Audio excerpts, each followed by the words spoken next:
This is Letter from America. Today's topic is: what is the role of the international community in restoring human rights and the rule of law in Zimbabwe? The Diziri Pachinoi leader Emerson Mnangagwa and his ZANU-PF gang arrived in New York for the annual meetings of the United Nations General Assembly, or UNGA. Also coming to the United Nations are the Zimbabwean diaspora human rights activists to protest the gross abuse of human rights in Zimbabwe by the ZANU-PF gang.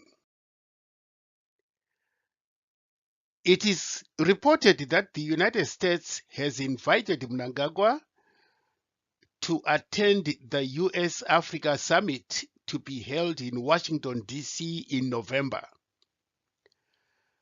Mnangagwa's propagandists claim that this was a result of pressure from SADC.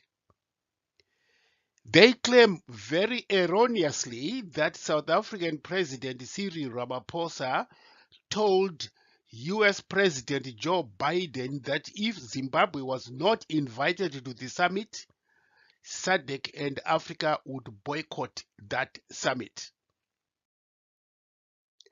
However, the same Diziri Pachinoi propagandists have conveniently ignored the fact that Mnangagwa will not be allowed at the summit because of sanctions that do not allow him to travel to the United States.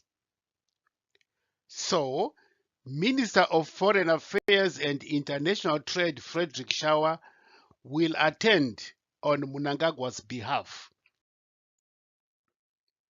However, Mnangagwa will still be able to travel to the United Nations meetings in New York. This is because Mnangagwa is coming to the United Nations at the invitation of the United Nations, not the US government. While in New York attending the UN meetings, Mnangagwa will not be allowed to travel outside a radius of 25 miles from the United Nations headquarters. If he does, he will be arrested, and he knows it. Letitia Antish James is a powerful, no-nonsense Attorney General for New York. She will keep a sharp eye on Mnangagwa's movements. Ms. Jones has just filed a civil lawsuit against former President Donald Trump. The United Nations, which is headquartered in New York, was created at the end of the Second World War in 1945 as a forum to promote understanding through dialogue. The idea and hope was that a peaceful dialogue can resolve disagreement that lead to wars. To deal specifically with understanding through peaceful dialogue, the United Nations established the United Nations Educational, Scientific and Cultural Organization, or UNESCO. UNESCO is a specialized agency of the United Nations. It is aimed at promoting world peace and security through international cooperation in education, arts, sciences, and culture. The philosophical principle that defines UNESCO's mission is that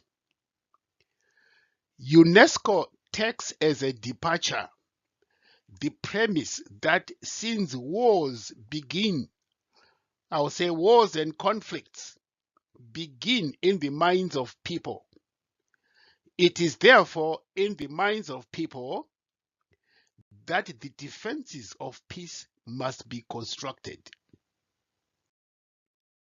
However, UNESCO has other mechanisms and structures to resolve conflicts, especially human rights abuses by member states. In 1948, the United Nations published the Universal Declaration of Human Rights. The basic features of this declaration are that everyone has a right to life, dignity, freedom of speech, movement, assembly, association, expression, and many others. Here are the key and fundamental human rights that were proclaimed by the United Nations in 1948. The rights are still valid today. Article 1 states that all human beings are born free and equal in dignity and rights. They are endowed with reason and conscience and should act towards one another in a spirit of brotherhood. Can you see that happening in Zimbabwe under Mnangagwa today? Article 2. Everyone is entitled to all the rights and freedoms set forth in this declaration without distinction of any kind, such as race, color, sex, language, religion, political or other opinion, national or social origin, property, birth, or other status. Furthermore, no distinction shall be made on the basis of the political, jurisdictional, or international status of the country or territory to which a person belongs, whether it be independent trust, non-self-governing, or under limitation of sovereignty. The selective application of laws in Zimbabwe speak volumes about how Article 2 is being violated in Zimbabwe. Article 3. Everyone has the right to life, liberty, and security of the person. More than 20,000, maybe up to 30,000 innocent civilians have been murdered in Zimbabwe since independence. So the right to life in Zimbabwe is not respected. The right to liberty and security, they are also not respected. Article 4. No one shall be held in slavery or servitude. Slavery and the slave trade shall be prohibited in all of their forms. Article 5. No one shall be subjected to torture or to cruel, inhuman, or degrading treatment or punishment. You tell that to the Dizzy Pachinoi outfit in Zimbabwe, and they will laugh about it because they do not recognize that. Article 6. Everyone has the right to recognition everywhere as a person before the law. Job Sikala, Godfrey Sitole, and the Nyatsime 13 who are being held in prison are a classic example of lack of recognition of the right of everyone before the law in Zimbabwe today. Article 7. All are equal before the law and are entitled without any discrimination to equal protection of the law. All are entitled to equal protection against any discrimination in violation of this declaration and against any incitement to such discrimination. As I said earlier, the selective application of the law in Zimbabwe is a clear violation of Article 7 of the United Nations Universal Declaration of Human Rights. The African Union also came up with a Declaration of Human Rights for Africa, which was similar to that of the United Nations. The African Union was formed on July 9, 2002 in Durban, South Africa. It succeeded the Organization of African Union, which was widely condemned for inaction on many conflicts in Africa because of the clause in its constitution that prevented it from interfering in the internal affairs of member countries. Instead, the African Union adopted the position that it had the right to be involved, to intervene in order to stop conflicts, whether they are internal or external, affecting member countries.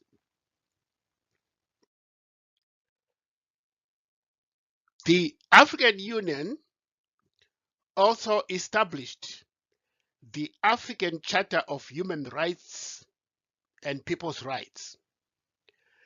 Principle 1 of the African Charter on Human and People's Rights states that freedom of expression and information, including the right to seek, receive, and impart information and ideas, either orally, in writing or in print, in the form of art or through any other form of communication, including across frontiers, is a fundamental and inalienable human right and an indispensable component of democracy.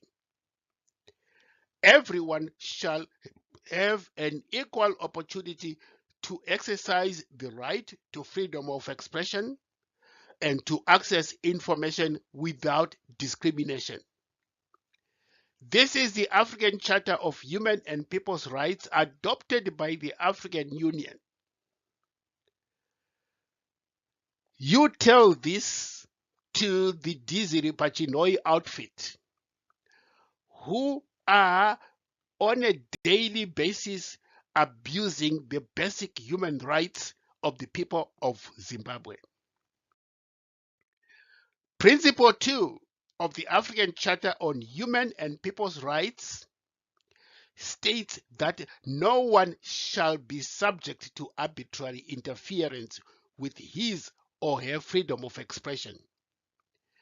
Any restrictions on freedom of expression shall be provided by law, serve a legitimate interest, and be necessary and in a democratic society. And on any given day, the basic rights of Zimbabweans in terms of freedom of expression, freedom of assembly, freedom of association are being abused.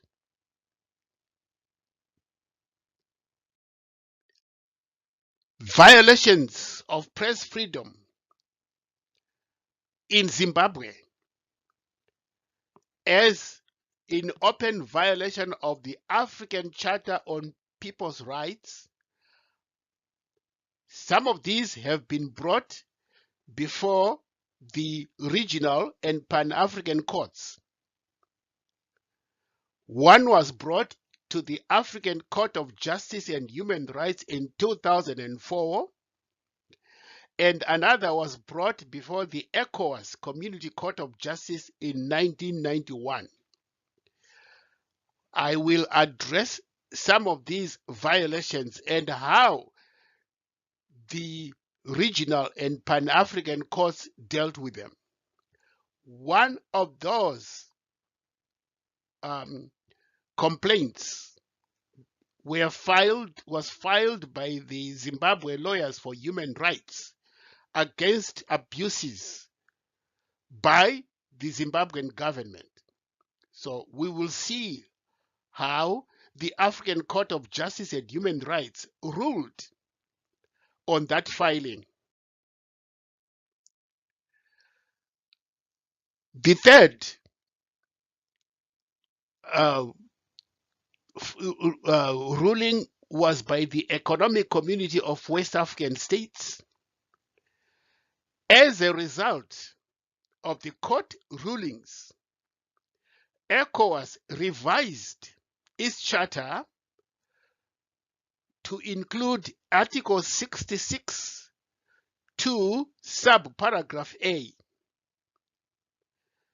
And this charter says the press, member states have an obligation to ensure respect for the rights of journalists. Member states have an obligation to ensure respect for freedom of expression, freedom of assembly, and freedom of the press.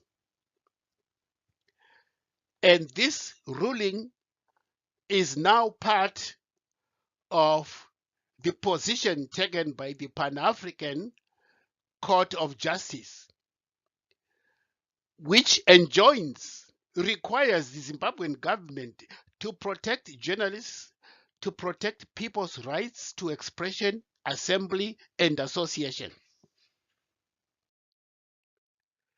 Here is one case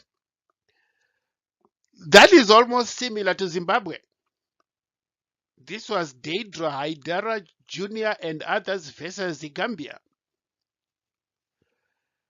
As a result of the violations of press freedom by the Gambian government, Article 66 of ECOWAS, which was revised, the ECOWAS revised treaty imposes an obligation on member states to assure a safe and conducive atmosphere in the practice of journalism.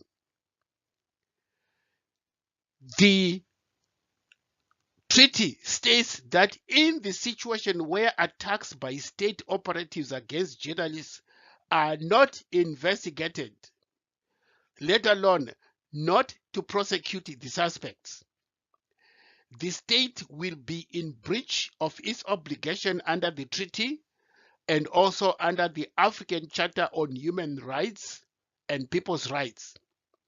As such, impunity has the effect of denying the journalists the right to function and thus stifling freedom of expression. So based on this case in Gambia, the court also found the Zimbabwean government guilty of not protecting the rights of journalists. It is now well known that in as far as press freedom in Zimbabwe is concerned, the respect for press freedom is still largely dependent on the political and social context. If you support the government and the ZANU-PF, you enjoy unlimited press freedom. If you don't support, if you criticize the government and ZANU-PF, you have absolutely no press freedom in Zimbabwe. Elections and protests are also accompanied by abuses against journalists. Press freedom violations in Zimbabwe are now common. There is arbitrary censorship, especially on the internet, by means of ad hoc internet cuts, also arrests of journalists. In the early 2000s, the Zimbabwean Lawyers for Human Rights sued Zimbabwe's violation of human and property rights before the African Commission on People's Rights. The court ruled against the Zimbabwe government, but Mugabe refused to accept the ruling. In a statement on April 3, 2009, by the Lawyers for Human Rights, the African Commission on Human and People's Rights has ruled on a number of matters that communications submitted against the state party of Zimbabwe were admissible, implying that in those cases there were no effective domestic remedies for the human rights violations alleged. Such decisions are an indictment to the judiciary as well as an unequivocal and significant indicator that the judiciary and justice delivery system in Zimbabwe no longer guarantees enjoyment of universally recognized human rights and the fundamental freedoms by the people of Zimbabwe. This was the ruling by the African Commission on Human and People's Rights on freedom, basic human rights in Zimbabwe, that there is no protection in Zimbabwe for basic human rights. This also further denotes the absence of the protection of the law for victims of human rights violations and gives credence to the allegations that there exists a practice of state-sponsored impunity in Zimbabwe. The Gukurahundi massacres are a textbook example of where the Zimbabwean government has failed to protect the rights of the victims of the Gukurahundi massacres. With these findings by the African Commission, Zimbabwean Lawyers for Human Rights argues that it is now established empirically through a very critical African organ that the judiciary in Zimbabwe is seriously compromised and is no longer the guarantor and protector of fundamental human rights and freedom. This ruling was made back in 2009. It still applies even to this very day. The key question at this point is, what role can the United Nations and SADC play to redress human rights abuses in Zimbabwe? The United Nations Human Rights Council holds periodic reviews on member nations' compliance with human rights protocols. Year after year, Zimbabwe has been roundly condemned for its violation of human rights. The situation has sharply deteriorated under the Mnangagwa regime. South African President Cyril Ramaphosa showed crass, inexcusable ignorance of what he called sanctions against Zimbabwe and their impact on Zimbabweans and the regions. Meeting with US President Joe Biden, Ramaphosa demonstrated complete ignorance on why sanctions were imposed in the first place and what sanctions are intended to achieve.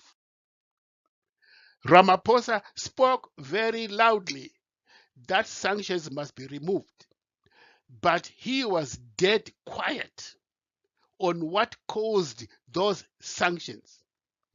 He never mentioned the human rights violations in Zimbabwe, which were one of the two causes of sanctions. Ramaphosa turned a blind eye to the daily human rights abuses in Zimbabwe. It appears at this time that protests at the United Nations and other international organizations, especially where Zimbabwe is represented, are the least the diaspora can do to bring the international community to action against ZANU-PF. This concludes today's broadcast of Letter from America, a weekly in-depth analysis of the situation in Zimbabwe. Thank you for listening.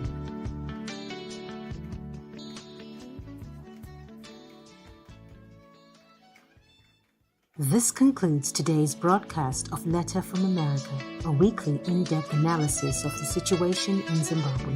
Thank you for listening.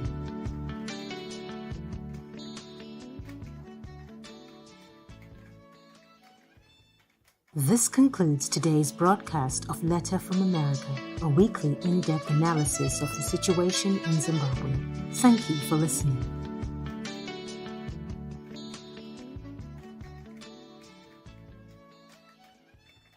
This concludes today's broadcast of Letter from America, a weekly in-depth analysis of the situation in Zimbabwe.